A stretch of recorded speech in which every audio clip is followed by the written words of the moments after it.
America is watching Oklahoma as our state's highest court considers the issue of separation of church and state. You remember the state charter school board gave the green light for the nation's first publicly funded religious charter school, St. Isidore of Seville, virtual Catholic charter school in Oklahoma City. Well, Attorney General Gentner Drummond filed a lawsuit against the board to try and stop it from being funded by the state. Our Erin Christy spent the day at the Capitol, where Oklahoma Supreme Court justices heard oral arguments. Drummond says approval of this school violates both the state and federal constitution. The school's lawyers say they cannot be discriminated against based solely on religion. Phil Seckler, representing the Oklahoma Statewide Virtual Charter School Board, argues charter schools should be open to faith-based curriculum. And the Supreme Court's made it clear that you can't set up a program like this and invite private organizations to participate, but then say, if you're religious, don't bother.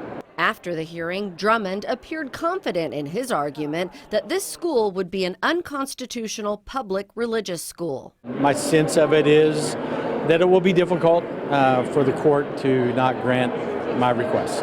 One issue is whether approving the school violates the state and federal Establishment Clause of the First Amendment, which prohibits government from establishing a religion. Seckler said that doesn't apply to them because St. Isidore will stay a private entity.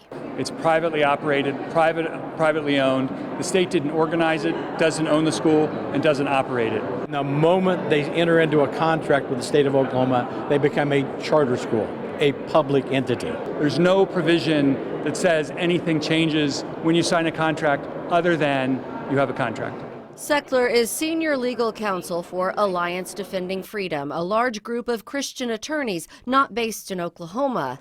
One justice questioned whether Oklahoma was being used as a test case for the nation. The school's attorney said no. We're being used as a test case. Justices will issue a written decision likely before July 1st when funds are issued to schools. Drummond said he would take the case to the U.S. Supreme Court if needed. St. Isidore hopes to get started as early as this fall. We are told there are approximately 200 students already enrolled. That's not the only big case being held at the state capitol today. 2 News Oklahoma anchor Naomi Kitt is covering a hearing you could say is about 100 years in the making. Naomi.